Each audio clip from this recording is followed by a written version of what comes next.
दोस्तों, अगर आप भी भारत और ऑस्ट्रेलिया की टीम के बीच में खेले गए सुपर हिट मुकाबले को देखकर खुश हैं तो वीडियो को लाइक जरूर कीजिएगा।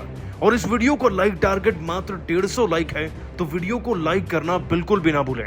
चलिए आपका ज्यादा समय न लेते हुए आपको सीधा मैच की हाइलाइट्स दिखाते हैं। दोस्तों, वर्ल्ड कप के जख्मों को भुला पाना इतना आसान नहीं है, इसलिए भारत और ऑस्ट्रेलिया की टीम के बीच के इस सुपर हिट मुकाबले का इंतजार हर कोई कर रहा था। लेकिन अब वो घड़ी आ ही चुकी है और कहना पड़ेगा कि भारत ने ऑस्ट्रेलिया की घमंड और कमर दोनों को तोड़ कर रख दिया।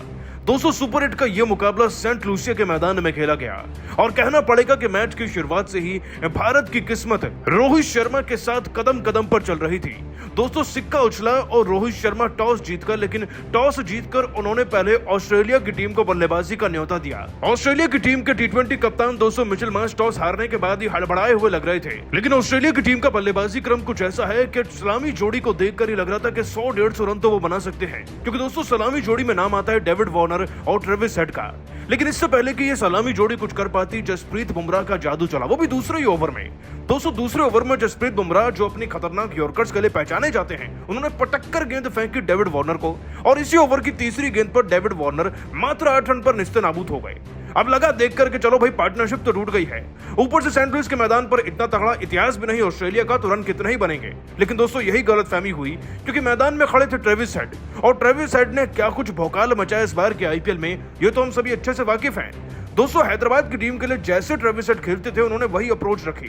उन्होंने ना तो मिचेल मार्श को देखा, ना ही डेविड वार्नर को, ना ही किसी गेंदबाज को बख्शा। जसप्रीत बुमराह केवल एक ऐसे गेंदबाज थे जो कम रन दे रहे थे और विकेट भी ले रहे थे, लेकिन ट्रेविस हेड दोस्तों आईपीएल में हर किसी का अनुभव चक्कर आ रहे थे।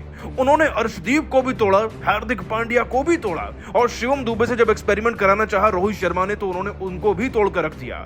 आलम यह हो चुका था कि ट्रेविस हेड के दोस्तों 22 गेंदों में 64 रन थे, और यह तो पता चल चुका था कि ट्रेविस हेड एक बड़ी खूंखार पारी खेलेंगे। लेकिन दोस्तों, मिचेल मार्श जो अभी मैदान में आकर 21 रन लगाते हैं, उनका विकेट फिर अर्शदीप सिंह पारी के 9वें ओवर में दिलाते हैं, तो कहीं ना कहीं सबको लगा कि चलिए एक सफलता तो और मिली। लेकिन 10 ओवर में अभी ऑस्ट्रेलिया की टीम का स्कोर 100 के करीब पहुंच चुका था, और जो 2 ओवर बचे थे 10 ओवर पूरे होने में, दोस्तों उनमें आकर जानते हैं किसने तूफानी बैटिंग करी? ग्लेन मैक्सवेल ने तकरीबन 12 गेंदों के अंदर 37 रन ठोके, और दोस्तों इन्हीं 10 ओवर के अंदर अब ऑस्ट्रेलिया की टीम का स्कोर उठकर 124 तक पहुंच चुका था। अब अंतिम 10 ओवर बचे हुए थे और भारतीय गेंदबाजों पर जमकर प्रेशर था। उल्टा रोहित शर्मा भी सोच रहे थे कि भाई क्या गलती हो गई है। लेकिन दोस्तों, अब ऑस्ट्रेलिया बल्लेबाज ट्रेविस हेड ठान चुके थे कि अगले 5 ओवर उनके ही नाम होने वाले, और ऐसा हुआ भी। ट्रेविस हेड ने दोस्तों आईपीएल का रिकैप दिखाते हुए ग्लेन मैक्सवेल को कह दिया कि भाई तुम स्ट्राइक संभालो और मैं चौके छक्के की जिम्मेदारी लूंगा। दोस्तों, आने वाले 5 ओवर भारत के लिए इतने ज्यादा भारी रहे कि ना तो जसप्रीत बुमराह को सफलता मिली, ना ही अर्शदीप सिंह को। उल्टा ट्रेविस हेड ने अपने इस अर्धशतक को मात्र 62 गेंदों के अंदर एक शतक में तब्दील करते हुए 110 रन की ताबड़तोड़ पारी खेली, जिसमें दोस्तों उनके 8 छक्के और 12 चौके शुमार थे। उनकी ये पारी अब ऑस्ट्रेलिया की टीम को आराम से 170 के पार ले जा चुकी थी। इधर दोस्तों ग्लेन मैक्सवेल की सफलता फिर पारी के 16वें ओवर में मिलती है हार्दिक पांड्या को, लेकिन तब तक काफी ज्यादा देर हो चुकी थी और भारतीय गेंदबाजी का फ्लॉप होना तय था। लेकिन इसी निराशा के बीच दोस्तों जब जसप्रीत बुमराह को बुलाया गया पारी के 17वें ओवर में, तो उन्होंने अपना जादू दिखाया। ग्लेन मैक्सवेल को तो अभी हाल फिलहाल में पांड्या ने आउट किया ही था, लेकिन जैसे ही दोस्तों जसप्रीत बुमराह आए, वो एक बड़ा शॉट मारने के लिए मजबूर करते हैं ट्रेविस हेड को, और कवर्स पर खड़े विराट कोहली उनका शानदार कैच पकड़ते हैं। लगा कि चलिए अंतिम 3 ओवर में, अंतिम 18 गेंदों में तो कुछ खास नहीं होगा, लेकिन तब तक ऑस्ट्रेलिया की टीम 191 पर खड़ी थी। अब दोस्तों 18 गेंदों में केवल रन बचाने थे, लेकिन मनहूस बात यह थी कि जसप्रीत बुमराह के सारे ओवर खत्म हो चुके थे।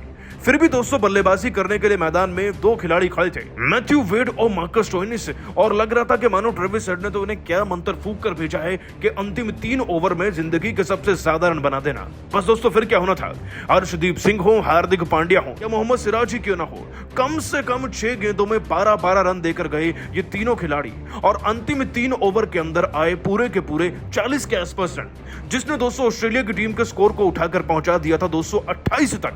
229 रन का टारगेट मिला, जिससे पता चला कि भारतीय गेंदबाजी तो बुरी तरीके से पिट गई है। और सेंट लूसिया के मैदान में एक ऐसी पिच पर चेस करना था जहां पर दोस्तों भारत ने इस विश्व कप में ज्यादा कुछ मुकाबले खेले नहीं थे, लेकिन दोस्तों जो चैलेंज से डर जाए वो भारतीय नहीं, और भारतीय कप्तान रोहित शर्मा जानते थे कि आज करो या मरो मुकाबला है, आज 19 नवंबर का बदला लेने का मुकाबला है, तो हम पीछे नहीं हट सकते।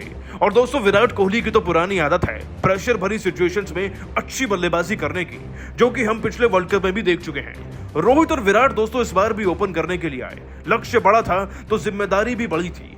लेकिन विराट कोहली ने वो कर दिया जिसकी दोस्तों कोई सपने में भी अपेक्षा नहीं कर सकता।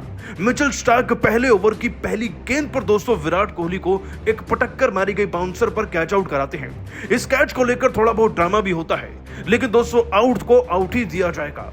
विराट कोहली 0 पर आउट होते हैं और पहली गेंद से प्रेशर रोहित शर्मा व पंत के कंधों पर आ जाता है। जी हां दोस्तों, कोहली के जाने के बाद पंत मैदान में आते हैं, लेकिन एक दफा जहां लग रहा था कि पहली गेंद पर विकेट चला गया, तो वहीं दोस्तों रोहित शर्मा ने फिर ऋषभ पंत के कान में कहा कि रन तुम बनाओगे और विकेट्स मैं बचाऊंगा। जिसके बाद दोस्तों रोहित शर्मा ने तो थोड़ी सी धीमी पारी खेली, लेकिन ऋषभ पंत में मानो धोनी की आत्मा आ चुकी थी। दोस्तों उन्होंने ना तो मिचेल स्टार्क को रिस्पेक्ट किया, ना ही मार्कस स्टोइनिस को, ना ही एडम जाम्पा को। हर किसी को चौके छक्के जड़ते हुए दोस्तों ऋषभ पंत ने इस ओवर की अगली गेंद से कोहली का बदला लेने की ठान ली थी। उन्होंने इसी ओवर में 2 छक्के लगाकर भारतीयों का मनोबल फिर से जीता और 5 ओवर खत्म होते होते पावर प्ले में दोस्तों भारत का स्कोर 70 तक पहुंचाने वाले अकेले ऋषभ पंत थे। दोस्तों ऋषभ पंत का स्ट्राइक रेट और रन कितने खतरनाक थे, इस बात का अंदाजा आप इसी बात से लगा लीजिए कि 15 गेंदें खेली थी और 45 रन ऋषभ पंत ने ठोक दिए थे। लेकिन दोस्तों पावर प्ले खत्म होने के बाद एक बड़ी जिम्मेदारी आती है, एक बड़ी साझेदारी की, और ऋषभ पंत यहां पर फेल हो जाते हैं। अपनी पारी में लगभग 70 रन बनाने वाले दोस्तों ऋषभ पंत भारत को 100 के तो पार ले गए थे, लेकिन रोहित का साथ वो ज्यादा निभा नहीं पाए। अब 10 ओवर तक दोस्तों भारतीय क्रिकेट टीम का स्कोर लगभग 90-95 के आसपास था, जिसमें रोहित शर्मा के 25 रन ही थे और दोस्तों अब पंत भी जा चुके थे और यहां से चेस करने के लिए भारत को 11 ओवर के अंदर 138 रन बनाने थे। यानी कि दोस्तों लगभग 66 गेंदों में 138 रन बनाना यह अपने आप में किसी चमत्कार से कम नहीं होने वाला था, लेकिन रोहित हैं तो मुमकिन है। दोस्तों रोहित शर्मा के साथ देने के लिए मैदान में अब T20 के नंबर 1 बैट्समैन सूर्यकुमार यादव कदम रखते हैं और इस बार दोस्तों सूर्यकुमार यादव को भी क्लियर था, आज या तो आर है या फिर पार। भारत के लिए जीतना है, आगे पहुंचना है तो आज परफॉर्म करना होगा, रैंकिंग से काम नहीं आएगा। दोस्तों सूर्यकुमार यादव ने भी अपनी खतरनाक बल्लेबाजी से ऋषभ पंत की अप्रोच को अपनाया और फिर से मिचेल स्टार्क को धोते हुए प्रेशर ऑस्ट्रेलिया के कंधों पर ट्रांसफर कर दिया। सूर्यकुमार यादव ने भी दोस्तों मात्र 19 गेंदों के अंदर 51 रन की पारी खेली और ये एक मैच टर्निंग पारी बन गई। दोस्तों ये वही पारी थी जो भारत के सर पे से प्रेशर हटा चुकी थी और सूर्य के बल्ले से आग उगलते चौके छक्के देखकर रोहित का भी खून खौल उठा। दोस्तों रोहित शर्मा ने भी फिर अगली 22 गेंदों के अंदर अपनी पारी में पूरे के पूरे 54 रन ठोके और भारत जीत की स्थिति में अब आ चुका था। लेकिन दोस्तों इससे पहले कि जीत का ख्वाब पूरा होता, 3 ओवर पहले ही मिचेल स्टार्क आकर सीधा किल्लियां उड़ाते हैं दोस्तों सूर्यकुमार यादव की। उनकी पारी जैसे ही दोस्तों 51-52 पर समाप्त हो जाती है, अब मैदान में कदम रखते हैं दोस्तों हार्दिक पांड्या। जीत के लिए 18 गेंदों में 33 रन चाहिए थे और रोहित शर्मा खुद ब खुद 60 के आसपास खेल रहे थे।